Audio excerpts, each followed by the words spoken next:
Bonjour à toutes et à tous et bienvenue donc à ce webinaire, ce premier webinaire du cycle Innovation 2023, donc où nous allons traiter des usages de la réalité virtuelle en formation.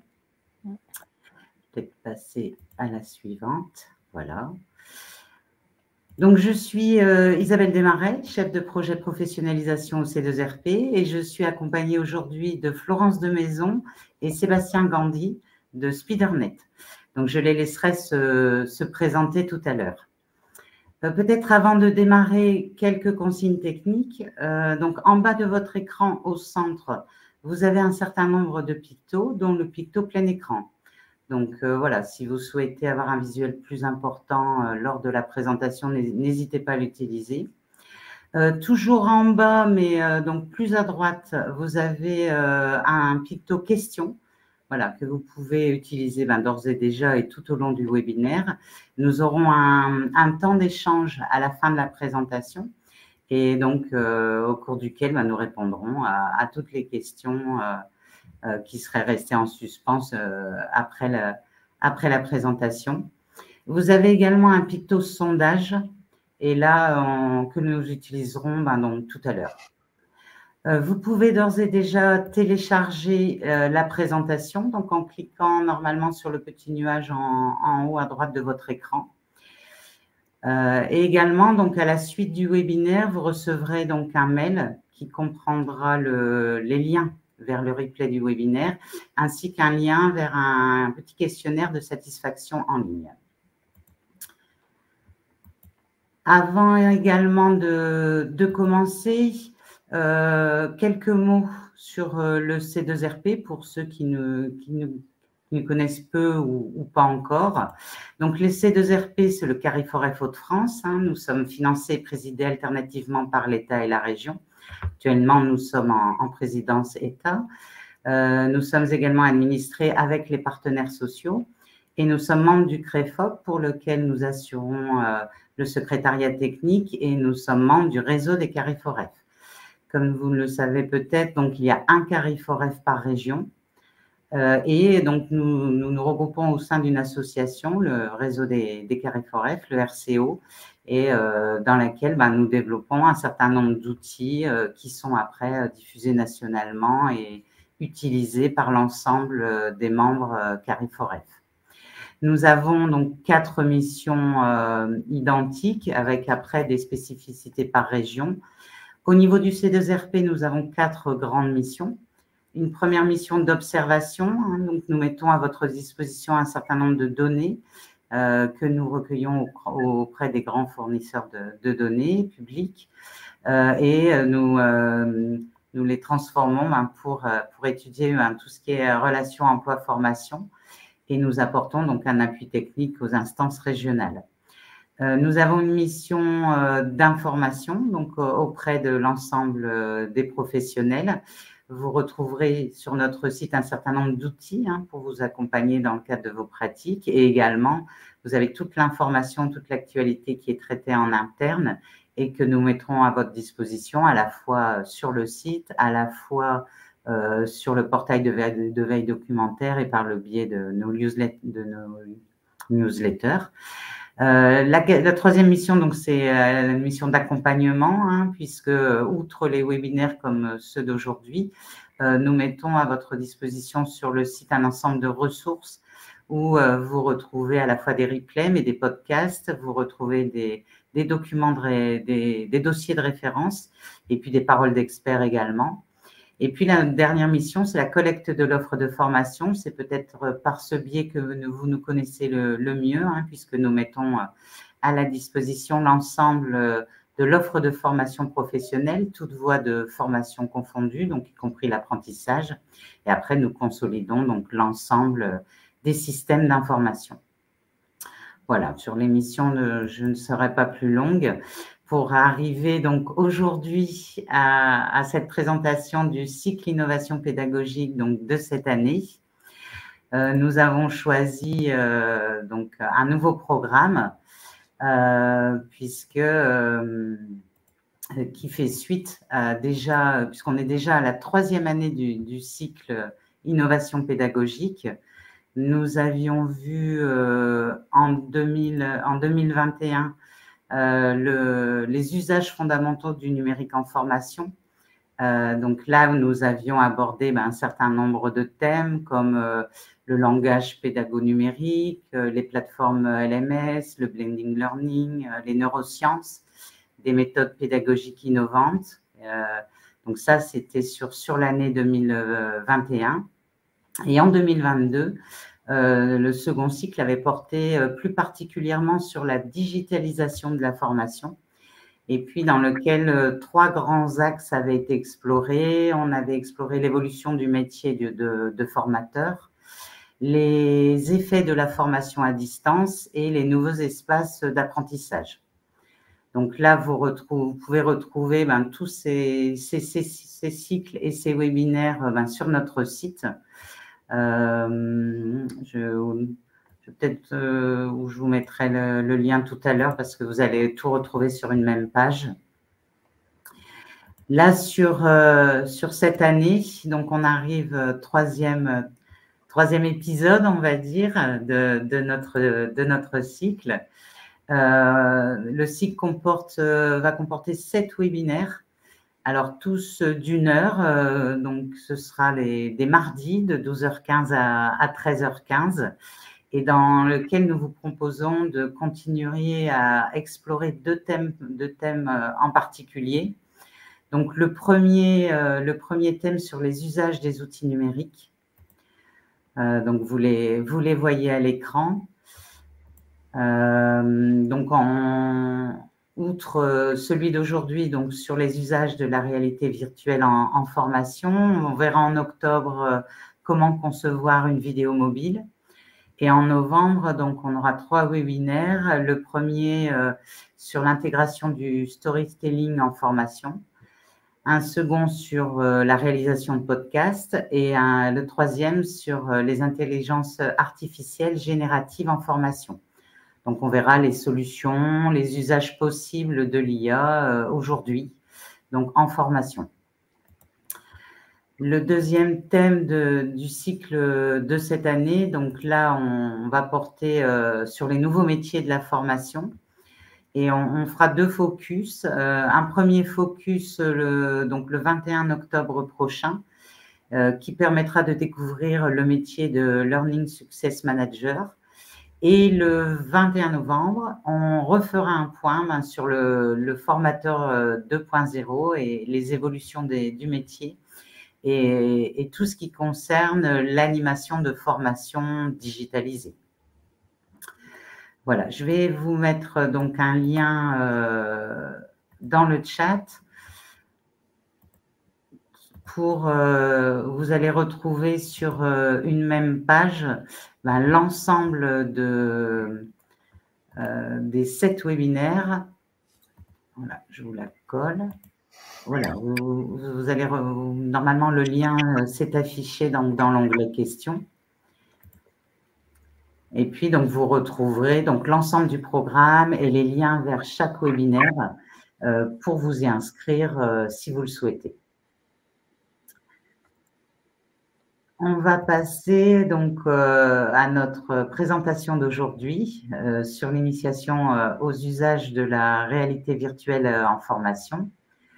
Au niveau du contenu, on va l'explorer en 3 grandes parties. D'abord, une introduction à cette réalité virtuelle, l'intérêt maintenant qu'elle a en formation, et puis on passera à des cas d'usage en pratique.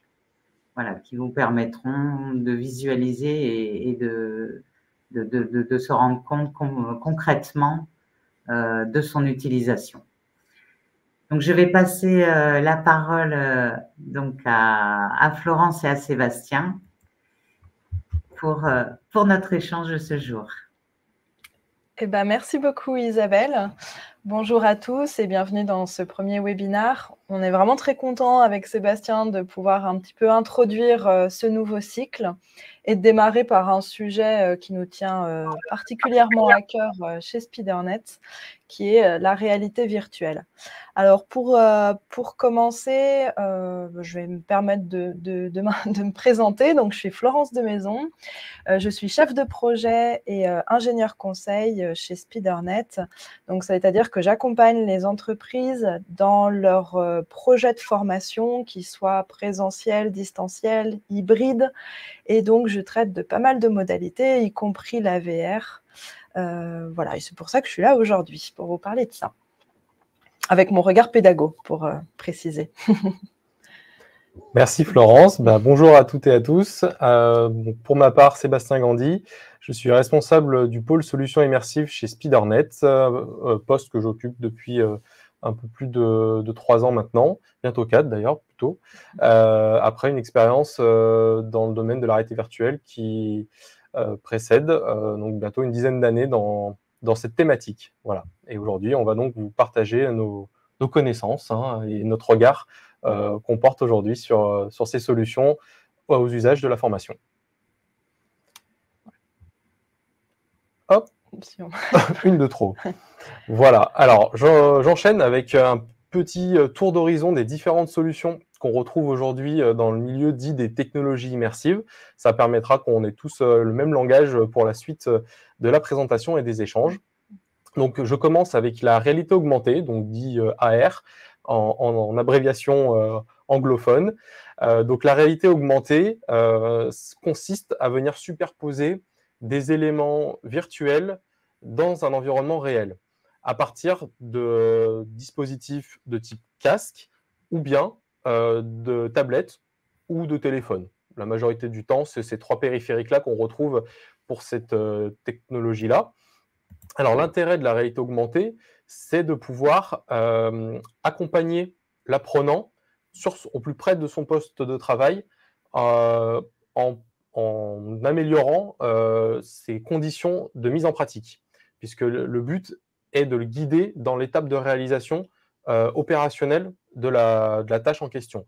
L'image qu'on a choisie illustre un technicien qui travaille sur une pièce technique, un moteur, dirons-nous, et où on voit bien un guide virtuel qui s'affiche à lui avec des informations qui précisent les endroits où il doit opérer. Voilà pour la réalité augmentée. Je terminerai en disant que c'est généralement une technologie qui suit la réalité virtuelle. Donc, ça me fait une parfaite introduction là-dessus dans le processus d'apprentissage, puisque, comme je l'ai dit, on retrouve la réalité augmentée sur le poste de travail. En amont, dans la sphère des technologies immersives, on va retrouver la réalité virtuelle, dit VR, qui, lui, consiste à venir apporter, finalement, décentraliser le poste de travail dans du virtuel, que ce soit en salle de formation ou sur d'autres sites dans des campus de formation, et ce, de deux manières, soit à partir de technologies 3D, où nous allons venir reproduire l'environnement de travail en 3 dimensions, avec encore de métiers sollicités des infographistes 3D. Aujourd'hui, différentes possibilités, soit on va partir d'une feuille blanche et nous allons reproduire l'environnement en 3D, soit nous allons travailler avec l'intelligence artificielle qui de plus en plus permet de générer des environnements 3D immersifs avec des styles que l'on choisit, ou bien nous allons trouver des modèles de 3D existants, que ce soit directement dans les organisations qui en possèdent de plus en plus pour d'autres fins, ou alors dans des banques de données qui sont accessibles et libres de droit. Dans certains cas, c'est une voie que l'on choisit dans la production de ce type de contenu. L'autre type d'environnement que l'on retrouve dans la réalité virtuelle, ce sont des environnements à 360 degrés que l'on capte avec une caméra 360 degrés, que ce soit sur un format photo ou sur un format vidéo. En fonction des objectifs de la formation, on vient sélectionner le média qui correspond. Donc la réalité virtuelle, on va la retrouver principalement en amont de la prise de poste de la personne pour la préparer au mieux à ses fonctions. Enfin, la réalité mixte. Alors, comme son nom l'indique, on vient mixer la fois la réalité augmentée et la réalité virtuelle, puisque nous allons venir incorporer des éléments réels dans l'expérience virtuelle. L'image choisie illustre une personne qui manipule un extincteur réel, qui est équipé lui-même d'un capteur, qui lui permet d'apparaître dans l'environnement virtuel. Donc c'est cette superposition des deux éléments, virtuels et réels, qui donne cette réalité mixte et permet la montée en compétence de professionnels à des actions physiques. Je préciserai que cette réalité mixte est aujourd'hui celle qui est le moins déployée, car encore en évolution technologique, alors les trois le sont, hein, mais la réalité mixte part d'un petit peu plus loin. On déploie rarement des réponses sur ce volet-là, mais ça existe et ça se développe fortement. J'en termine donc avec ce tour d'horizon et je vais passer avec un petit peu d'histoire, parce qu'il nous semblait intéressant avec Florence de venir vous présenter ce qu'était la réalité virtuelle il y a quelques années, puisque ça ne date pas d'hier finalement. Et en creusant un petit peu, on se rend compte que ça fait bien longtemps que l'homme cherche à se projeter, à s'immerger dans un environnement, puisque dès 1939, il y avait déjà des premiers dispositifs qui permettaient de voir en stéréoscopie des images, comme l'illustre cet appareil, le ViewMaster. Et puis, au fur et à mesure des années, différents chercheurs ont créé des machines, on peut appeler machines, oui, je pense, à l'époque, qui permettaient de s'immerger dans un environnement virtuel avec, comme on peut l'imaginer, une mobilité assez limitée, comme on peut le voir avec le Sensorama, ou le Headsight d'ailleurs, qui était un arrangement entre un casque de pilote et un dispositif optique. Au fur et à mesure des années, il y a eu des cycles, hein, finalement. Ça a été cherché, abandonné. Des nouvelles recherches ont démarré. Et dans les années 80, il y a eu un pic avec notamment des chercheurs aux États-Unis qui ont mis au point un casque et des gants connectés, le Data Glove en 1982, qui étaient donc les débuts de la recherche de l'aptique virtuelle qui s'adressait à des secteurs aéronautiques ou aérospatial. Et puis, 10-15 ans après, c'est plutôt la sphère jeux vidéo, finalement, qui a ramené au devant de la scène ces technologies-là, avec Nintendo, qui a produit le Virtual Boy en 1995, produit qui a été relativement peu commercialisé. On ne peut pas parler réellement de démocratisation massive au niveau des foyers, mais il y a eu quelques centaines d'exemplaires qui ont été produits et vendus. Il y a eu un pic donc, dans cette tranche d'années pour se rééteindre une dizaine d'années avant de revenir sur le devant de la scène en 2012 avec l'entreprise Oculus qui a produit l'Oculus Rift, le DK1, que j'ai eu moi le plaisir d'essayer en 2013, qui a été la première version des casques de la firme, avant d'être d'ailleurs racheté quelques années après par Facebook, la modeste somme de 2 milliards de dollars. C'était pour nous qui commencions dans ce secteur d'activité déjà premier signe de l'intérêt qu'allaient porter les grandes organisations et quelques années plus tard le particulier, puisque aujourd'hui il faut savoir que le dernier casque qui a été produit par l'avant-dernier casque produit par Oculus, le MetaQuest 2, a été plus vendu que la console de salon Xbox l'an passé. Donc voilà, ça donne un ordre de grandeur, hein, on compte des millions d'exemplaires, et ça sur 2022. Avant ça, on retrouve des casques qui ont été développés assez massivement sur différents fabricants. Aujourd'hui, on en compte 4-5, grosso modo, qui sont pour certains en casque filaire, donc qu'on vient brancher à un ordinateur, qui permet une production de contenu assez haut niveau, puisque la puissance de calcul est présente dans l'ordinateur, contrairement au casque autonome, qui évidemment a d'autres qualités, de par sa mobilité évidente, mais qui est un petit peu plus limité en termes de puissance de calcul, et donc se prête à des contenus un peu plus modestes. Voilà.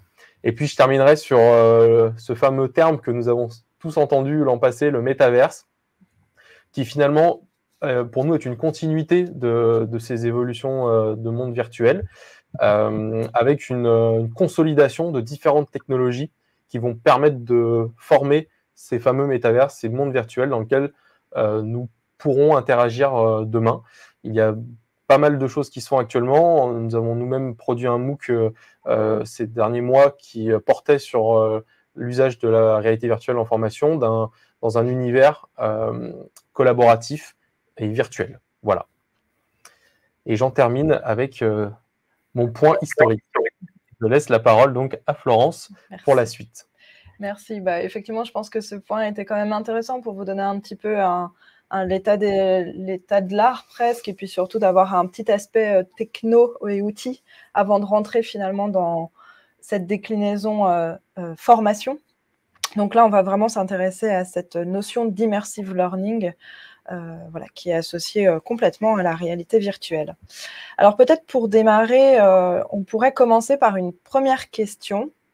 Par une question qu'on vous soumet dans le sondage. Merci Isabelle. Et je vous laisse quelques minutes pour y répondre. Donc, d'après vous, en immersive learning, l'apprenant peut-il occuper une place d'acteur, de spectateur ou les deux? Donc, vous retrouverez bien cette question dans l'onglet sondage en bas à droite de votre écran, à gauche de l'onglet questions.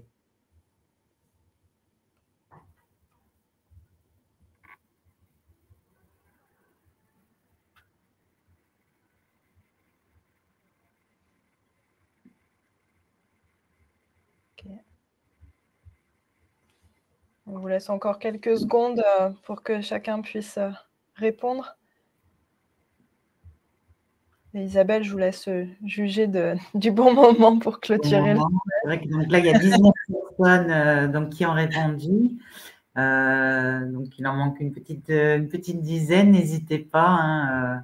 Mais je vois qu'il y a il y a 100% sur une réponse. Donc, je pense, là, si ça bouge plus, je pense que c'est bon. Super. Alors, quelle est cette réponse, Isabelle? J'ai donc 100% de réponse sur les deux. Ok, super. Très bien, intéressant. Très bien. Ça va permettre effectivement d'en discuter. Alors, ce que je vous propose du coup pour répondre finalement à cette question de manière un peu détournée, c'est de repartir déjà du terme d'immersive learning.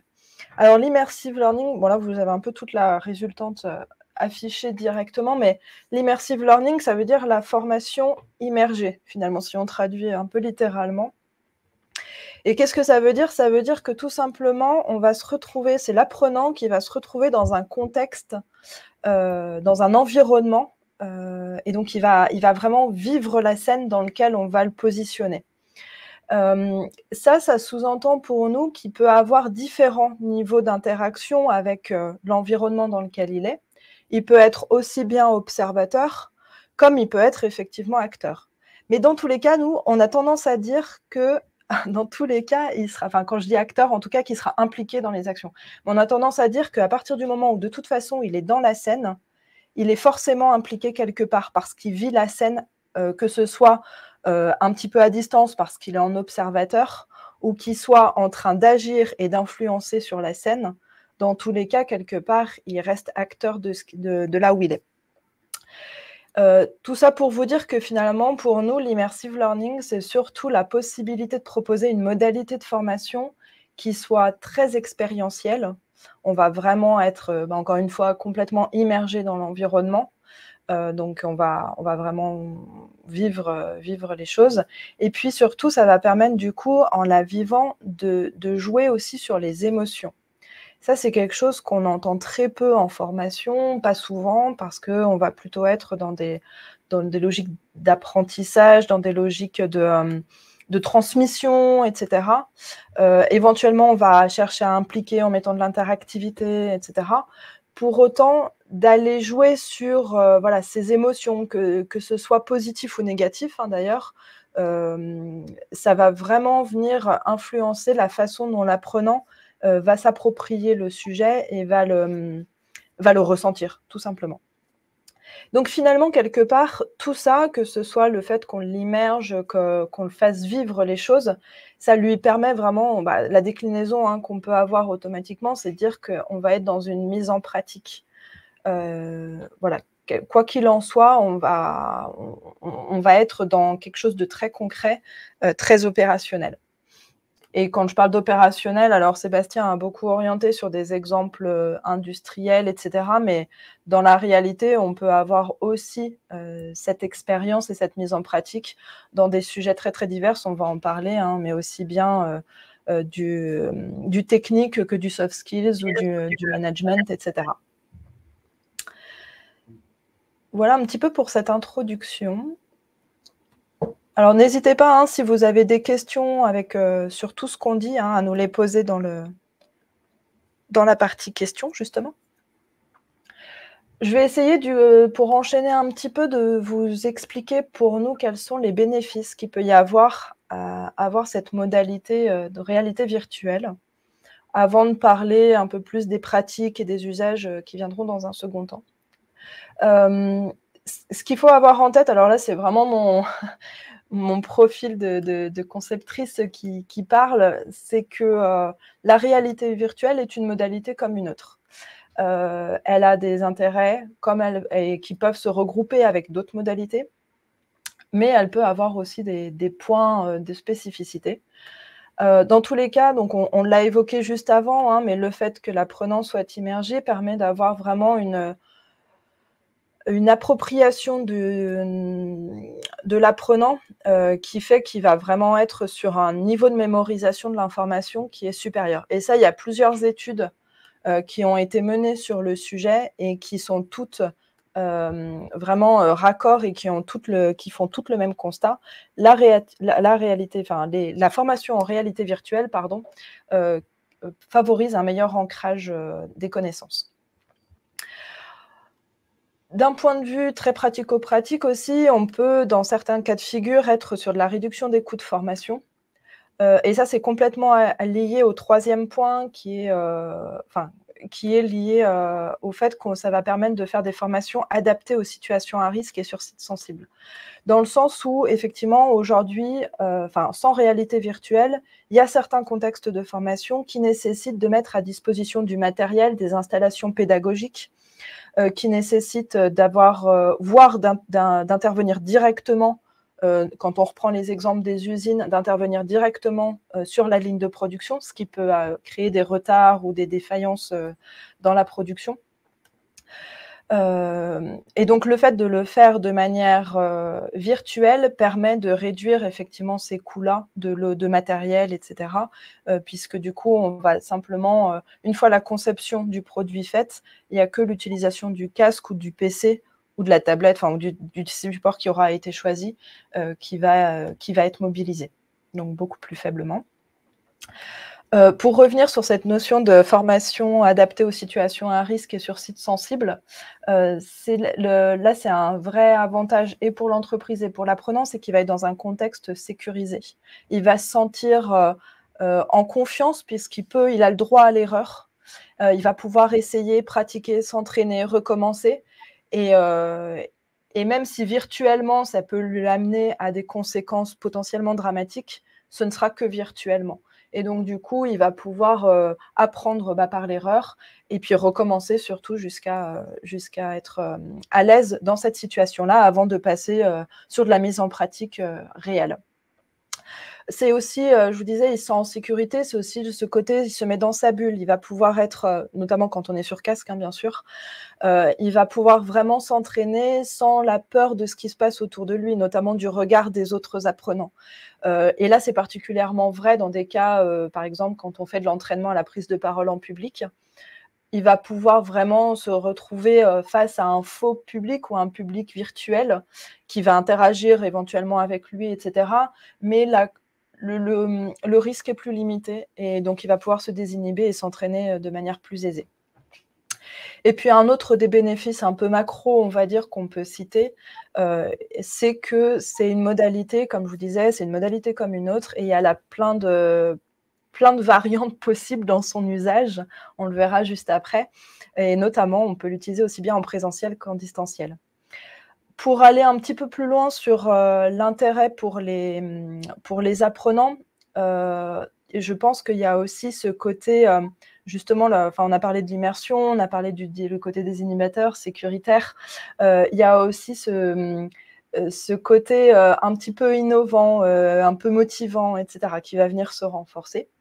Et ça, c'est quelque chose qu'on va aussi avoir côté formateur, qu'il ne faut pas oublier, mais il y a aussi alors, ça peut vous paraître un peu anecdotique, mais il me semble que c'est important de se dire que le formateur, il a besoin aussi de marketer sa formation et de venir avec une modalité un petit peu innovante qui lui permette un petit peu d'élargir son scope de propositions pédagogiques. Ça fait quand même partie un petit peu des bénéfices de la réalité virtuelle.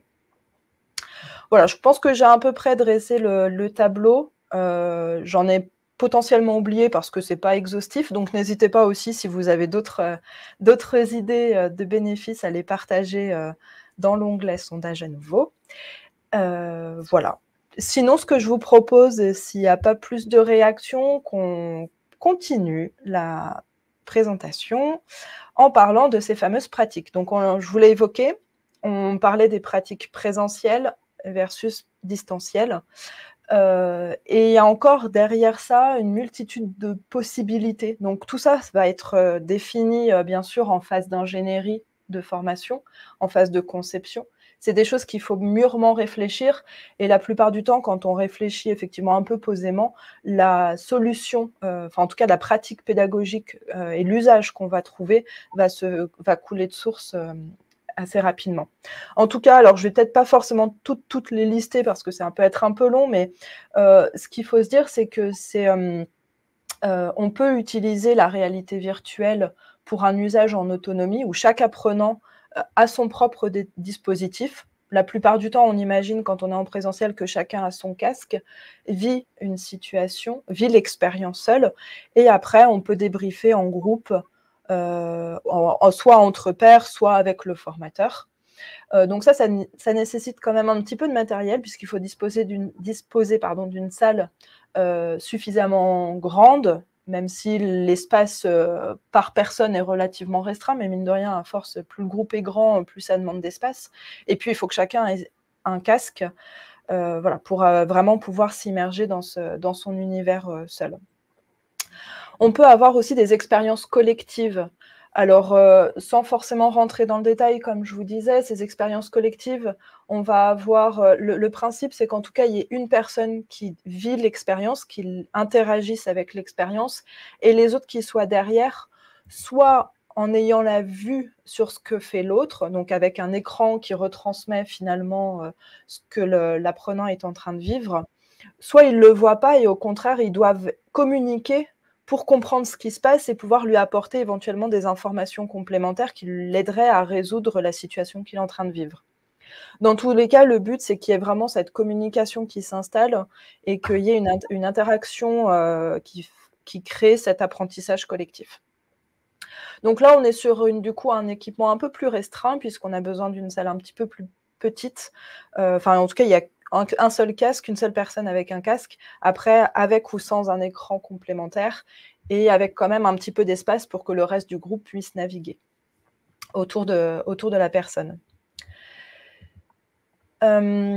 Enfin, il y a l'expérience multi-utilisateur dont parlait Sébastien tout à l'heure avec le métaverse, qui est a priori instinctivement plutôt utilisé en distanciel, mais qui pourrait très bien, dans certains cas de figure, s'utiliser en présentiel, c'est de faire intervenir tout le monde dans la même scène et de les faire interagir ensemble dans cet environnement de réalité virtuelle. Voilà, donc là, ça nécessite à nouveau un petit peu plus de matériel et en tout cas, ça permet des échanges virtuels assez intéressants parfois. Je vois qu'il y a Benoît qui nous pose une question. Avez-vous identifié des inconvénients et quelles solutions avez-vous apportées? Alors, j'imagine que la question, Benoît, c'est sur la réalité virtuelle au sens large, pas sur une pratique particulière. C'est vrai que j'ai listé les bénéfices, mais pas forcément les inconvénients. Alors, les inconvénients, inversement, alors il y a certains bénéfices, enfin certains éléments qu'on a mis en bénéfice qui peuvent parfois, dans certains contextes, encore une fois, être des désavantages. Les désavantages, ça peut être effectivement… alors déjà, je pense qu'il y a un des points, un des premiers inconvénients, c'est peut-être l'appréhension que les gens peuvent avoir par rapport à cette modalité. C'est pour ça que j'insiste beaucoup. En fait, c'est une modalité comme une autre. Voilà, elle a rien de, enfin, c'est pas hyper dangereux ni quoi que ce soit. Ce qu'il faut avoir en tête, c'est que oui, effectivement, il y a un processus de production un petit peu différent. Oui, il faut s'approprier un vocabulaire qui peut paraître un peu plus technique, etc. Mais finalement, les gains qu'il peut y avoir derrière, ils sont quand même assez intéressants. On l'a vu notamment sur l'ancrage. Dans les points, il y a ce côté effectivement un petit peu production, ça nécessite un petit peu de matériel. Effectivement, avoir peut-être une personne qui soit capable de faire de la production 3D, quoique comme on se le disait avec l'intelligence artificielle, de plus en plus, on peut arriver à trouver des solutions, même si on n'est pas totalement équipé de ce point de vue-là. Si on est sur de la capta 360, donc photo, vidéo, pareil, il faut avoir le matériel. Il faut savoir faire ces captas-là. Ça prend très vite, je vous rassure. Et le matériel, aujourd'hui, il y a des choses très accessibles sur le marché. Et puis, qu'est-ce que je pourrais lister d'autre? Ouais, sur l'utilisation. Quelque chose qui est rencontré fréquemment, c'est un espèce de pas en arrière de la part de certains apprenants face à la technologie, face au fait de porter un casque, tout simplement. Ce fameux a priori qu'il y a sur la réalité virtuelle, qui est dû, pour l'avoir vécu au tout début, dans 2012, 13, 14, à des casques qui étaient de pas très bonne qualité. On a vu des cardboards, c'était les fameux casques où on glissait un téléphone à l'intérieur. Et ce qui a produit des effets de réalité virtuelle assez négatifs, avec des troubles de la vision, cette fameuse nausée, on parle de motion sickness. C'est un a priori qu'il y a sur la réalité virtuelle, c'est un fait. Certaines personnes ont du mal à repasser le cap de ça, à se laisser retenter une deuxième fois par l'expérience, ce qui est dommage puisque la technologie a quand même bien évolué et qu'aujourd'hui c'est extrêmement rare d'avoir quelqu'un qui subit un malaise quel qu'elle soit. J'allais dire, il y a un point d'attention, hardware qui a évolué, mais au niveau des logiciels, des contenus, les studios se sont aussi améliorés, ont aussi appris de leurs erreurs et font attention dans la production à respecter certaines bonnes pratiques pour éviter justement de créer un malaise. Voilà. Donc voilà les inconvénients, un inconvénient sur l'exploitation, mais les réponses qui ont été apportées à ça par les acteurs. Voilà. Ouais, je pense qu'on a répondu à la question. S'il y a d'autres réactions par rapport à ça, n'hésitez pas. Je vous propose du coup de basculer aussi sur les pratiques en distanciel, qui sont finalement relativement communes, on va dire, dans le sens où on va avoir à nouveau cette notion d'autonome, multi-utilisateur ou collaboratif. Simplement, il faut se dire que chacun est à distance. Et donc, du coup, on va être sur des environnements un tout petit peu différents. En autonomie, on va être sur des ressources qui sont... Souvent, on ne va pas avoir de casque. Là, on sera plutôt sur des environnements PC, tablettes, mobiles, puisque c'est des équipements dont disposent plus facilement les apprenants quand ils sont chacun sur leur site ou chacun, même en télétravail, peu importe. Donc, on va plutôt être sur des ressources qui sont hébergées sur LMS, donc sur les plateformes de formation ou sur tout autre type de serveur. On pourra détailler ça aussi si besoin. Quand on est sur du collaboratif, du multi-utilisateur, on va être effectivement sur des ressources multi-utilisateurs, comme son nom l'indique, et ça va souvent être hébergé sur le cloud. Alors, désolé pour la petite faute, je vois qu'il y a un petit couac dans le hébergé. Et voilà, et avec effectivement des rôles pour les différentes personnes en fonction de comment on veut animer ces sessions de formation VR distancielle, collaborative. C'est beau. Voilà. Ceci étant dit, donc là, je pense que ça vous donne un peu un overview de ce qu'on peut en faire. Ce qui ne dit pas, du coup, à quel est l'intérêt. Enfin, tout ça, ça vous dit techniquement comment on peut les utiliser. Ça ne vous dit pas pourquoi on l'utilise pour autant. Et puis, ce n'est pas exhaustif, parce qu'on est surpris par l'emploi qu'en font certains de nos clients, utilisateurs, qui parfois nous surprennent et sortent des cadres de déploiement, d'expérimentation qui sont aujourd'hui connus. Donc voilà, c'est le propre aussi d'une technologie d'innovation, c'est que les premiers utilisateurs viennent à créer aussi des usages et on est, comme je le dis, surpris régulièrement. Voilà. Je vois que l'heure tourne à une vitesse folle, donc je vais passer très très vite. Imaginons que là, vous avez identifié pourquoi la VR plus qu'un autre et vous avez choisi un peu le format de sortie. Après, il reste donc à produire. Donc, on l'a un petit peu évoqué jusqu'à présent, mais il y a grosso modo 4 grandes étapes de production. Se créer ce fameux environnement, que ce soit la photo, la vidéo, la 3D. Intégrer tout ça dans l'outil de conception VR qui va permettre effectivement de mettre enfin, je sais pas comment j'ai perdu le mot, mais en scène. En scène, ouais, voilà, tous les éléments et de proposer le niveau d'interactivité qu'on choisit. D'exporter et d'héberger tout ça, donc on l'a un petit peu évoqué, il y avait la partie LMS, donc plateforme de formation, on peut être sur serveur web, et puis sur des applications APK quand on est sur casque. Et enfin, on va pouvoir l'exploiter et le déployer auprès de l'ensemble des utilisateurs sur ces fameux multi-supports qu'on a déjà évoqués. Et c'est d'ailleurs une réponse aussi à Benoît qu'on aurait pu le formuler, c'est qu'aujourd'hui, bon nombre de solutions de réalité virtuelle proposent de différencier le contenu immersif du périphérique immersif.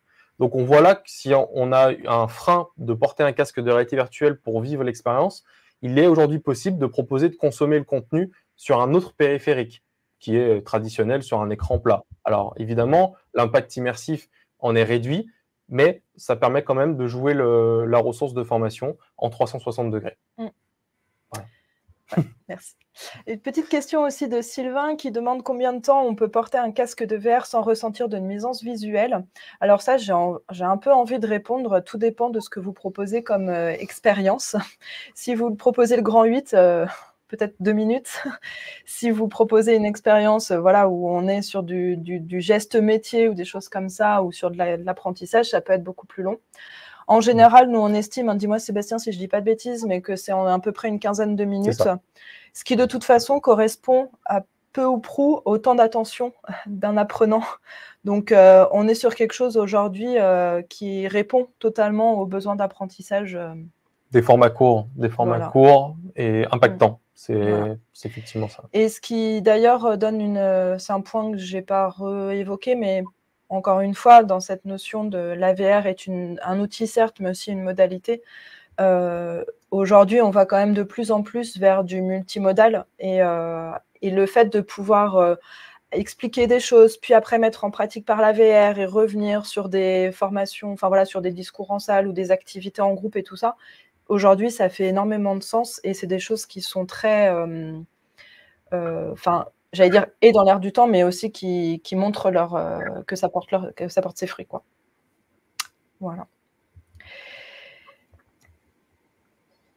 Et sur ce, je crois que j'ai à peu près fini de dire ce que j'avais à vous dire. Donc, je vais relaisser la parole à Sébastien qui va pouvoir rapidement, dans le temps qui nous reste, les quelques minutes, vous faire quelques exemples. Allez, c'est parti. De projets. Je reprends le bâton de parole, merci. Donc, je vais essayer de vous balayer quelques cas d'usage qu'on rencontre régulièrement au niveau 360 degrés. Donc, dans un premier temps, des thématiques d'onboarding qui sont pertinentes, hein, puisqu'il y a toujours cet enjeu d'intégration aujourd'hui dans n'importe quelle organisation. Et la modalité immersive permet, avant même de prendre son poste, de découvrir l'environnement dans lequel nous allons travailler et puis de gagner du temps sur cette fameuse première journée aussi pour identifier les endroits auxquels je dois me rendre, les différents process que je dois enclencher pour récupérer mon matériel, pour aller voir sur la partie RH, rencontrer mes collègues, etc., etc., les modalités de restauration s'il y a, et tout ce qu'on peut imaginer dans une organisation un petit peu importante. Voilà. Donc ça, c'est un usage qui est très fréquent. Ensuite, il y a le volet communication. Alors, on sort un petit peu de la partie formation, mais on voit bien que formation, information, on est souvent liés dans les demandes. Et donc, on a ce volet communication qui permet de faire découvrir des environnements. Je vous le présenterai tout à l'heure. Voilà, dans cette même logique d'ailleurs que l'onboarding, mais à des fins un petit peu différentes.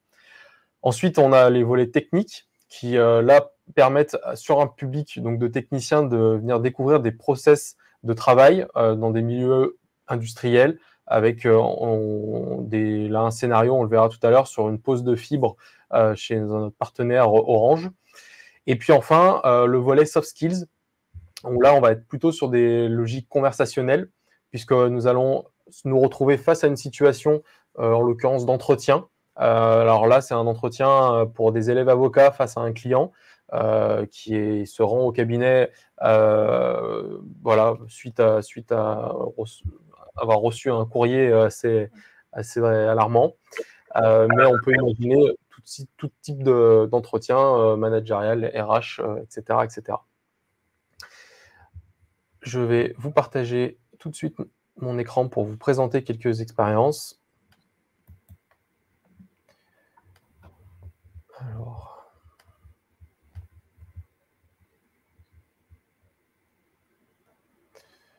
hop. Voilà. Hop, hop, hop. Bon, alors on voit qu'il y a un petit peu de latence, hein, je m'en excuse.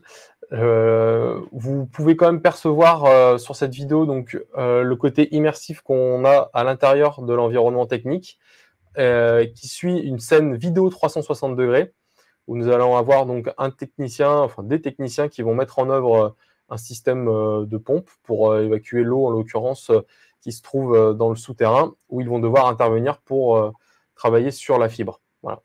Bon, je vois que là, le Livestorm a peut-être un petit peu de mal à supporter la vidéo. Ça donne un ordre d'idée du caractère immersif qu'on retrouve. En surcouche viennent se positionner des éléments de ce type-là. Donc, on vient créer à la conception pour porter l'attention à l'apprenant sur différents sujets. Ensuite, je vous ai évoqué le côté onboarding de sites industriels, où là, nous avons, enfin industriels, ou là, en l'occurrence, de bureaux, on est au sein de la Thales Digital Factory, l'ancien bâtiment, qui avait donc, dans lequel nous avions produit une visite de site.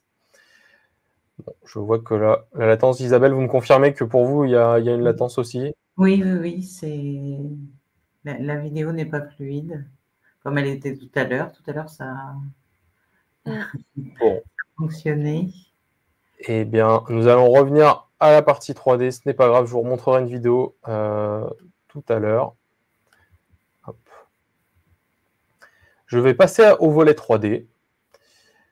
Sur le volet 3D, d'autres cas d'usage, comme par exemple sur une autre modalité, la présentation d'entreprise, on l'a vu en 360 degrés, mais on peut aussi la travailler sur un format 3D lorsque l'entreprise n'a pas la possibilité de réaliser de captation pour des raisons d'image ou de confidentialité.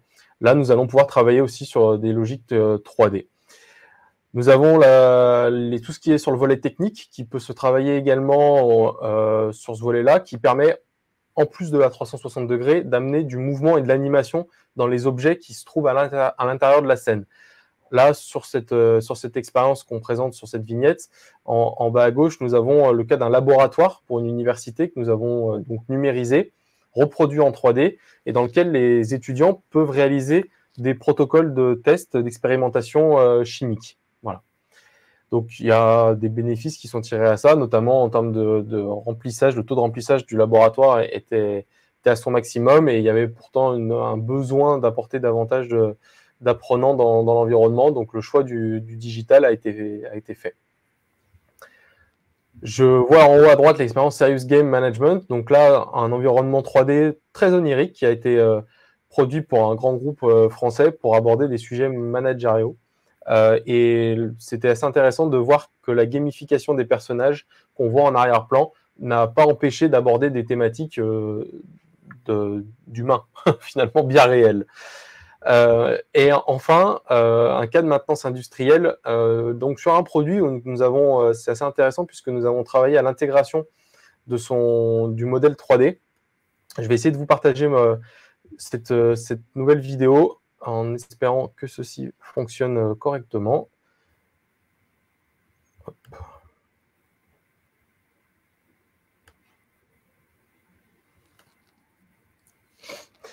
Donc, on voit que là, en travaillant à partir du modèle 3D issu de SolidWorks de la machine en arrière-plan, on est venu rajouter une surcouche pédagogique avec un formateur virtuel que le petit robot incarne et avec des consignes qui vont venir nous être dispensées au fur et à mesure. Bon, malheureusement, je vois que la connexion ne nous permettra pas de vous montrer de manière ultra fluide. Peut-être que nous pourrons trouver un moyen de vous les envoyer après coup, Isabelle. Oui, oui, oui. À ce moment-là, on mettra les liens dans un mail ultérieur qu'on enverra à l'ensemble des participants. Super, oui, merci. Alors, je reviens. Hop. Voilà. Donc voilà pour le tour d'horizon des expériences 3D. On pourrait en présenter d'autres, hein. Il y en a sur différents aspects, mais ça donne un petit tour d'horizon de ceux qu'on rencontre régulièrement. Je vois quelques questions. Sylvain, combien coûte en moyenne 15 minutes de VR, en admettant que la scène est à fabriquer infographiste, pas de ressources en ligne? Alors la ressource, justement, à produire en 3D va impacter énormément l'approche tarifaire, hein, évidemment, puisque si on construit une ville, ça n'aura pas le même coût que si on construit simplement une machine industrielle. Donc c'est extrêmement variable. Ce que je peux vous dire, c'est que on compte en 360 degrés, on est sur une logique à peu près de... Pour 15 minutes, on va être autour de entre 13 et 15 000 €. Sur une expérience 360. Sur de la 3D, on va plutôt être autour de 20-25. Et après, évidemment, proportionnel en fonction de ce qu'on évolue en termes d'environnement 3D. Voilà, pour Karine, qui nous demande quels sont les investissements à prévoir pour la mise en place de cette modalité pédagogique.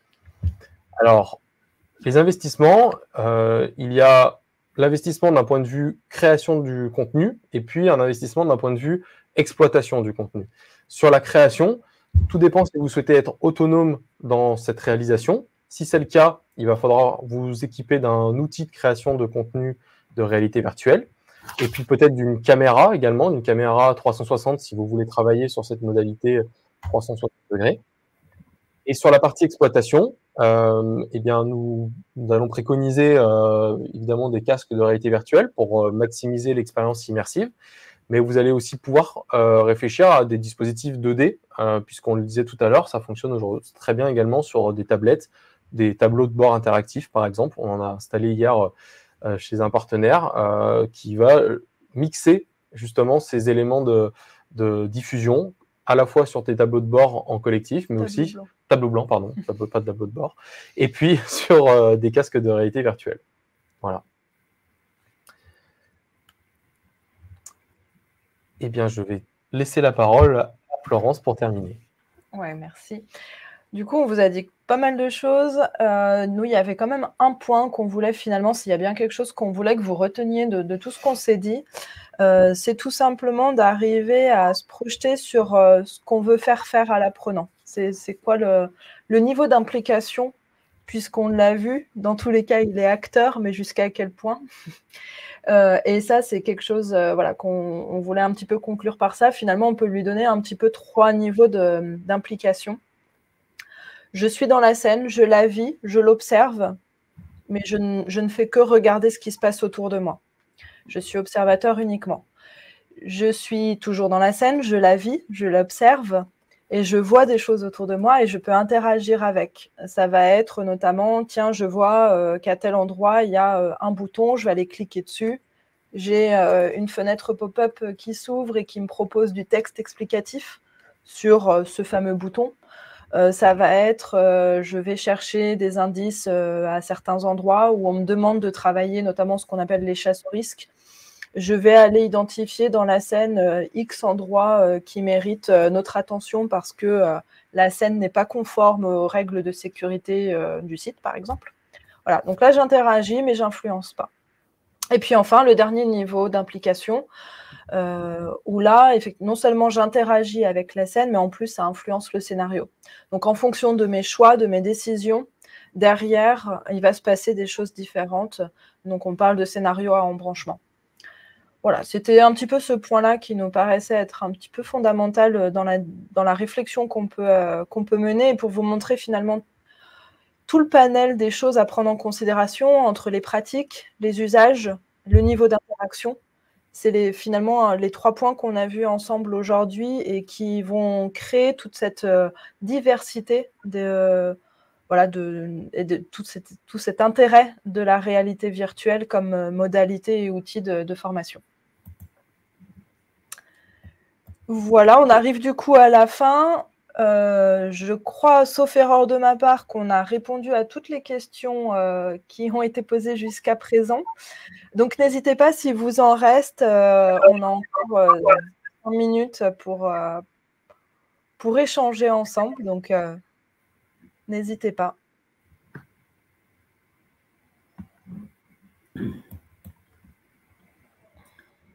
Voilà, sachant que je vais également donner donc des liens mail, justement, si après vous souhaitez nous adresser d'autres questions, vous n'hésiterez pas au besoin. Donc, s'il n'y a plus d'autres questions, notamment à nos intervenants, je vais moi-même reprendre la parole. Donc, en tout cas, merci Florence et Sébastien pour cette initiation aux usages de la réalité virtuelle en formation. C'est vrai que merci à vous. Une découverte qui peut nous amener plus loin après. Donc, on verra ensemble.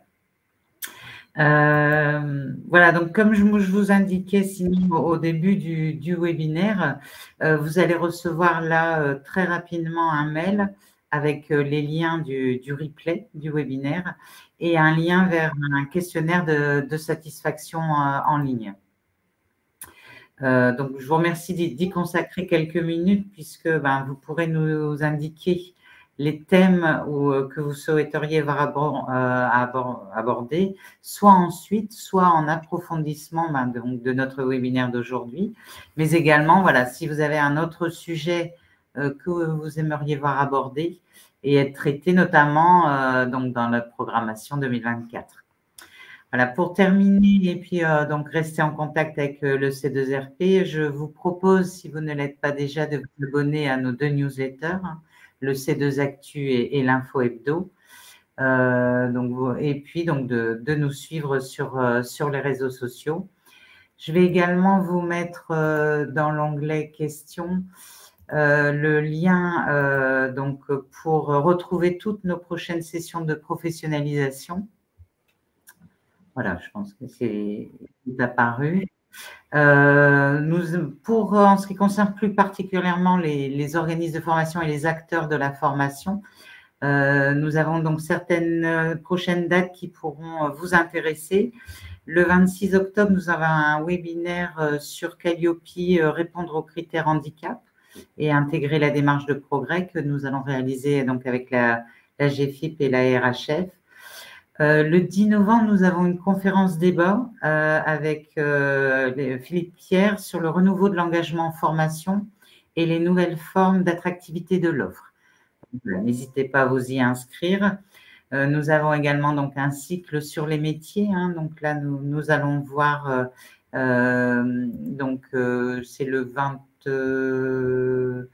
29, les métiers du BTP. Donc, avec une présentation des métiers du secteur, des employeurs, des besoins en recrutement et des formations. Et nous aurons une autre session en novembre sur l'industrie. Et puis, en fin d'année, donc en décembre, nous aurons une rencontre régionale, un forum de l'innovation en formation et en orientation professionnelle qui se déroulera donc la première quinzaine de décembre. Donc, vous aurez toutes les informations à la fois au fur et à mesure, à la fois sur le site et puis par le biais notamment du C2 Actu. Donc, il me reste encore à vous remercier. Donc, merci à Florence et à Sébastien. Merci Isabelle. Pour cette présentation. Merci à toutes et à tous pour votre attention. Et puis, donc, je vous dis à bientôt sur des prochains webinaires. Et puis, bon appétit pour ceux qui vont déjeuner. À bientôt. Au revoir. Au revoir. Au revoir.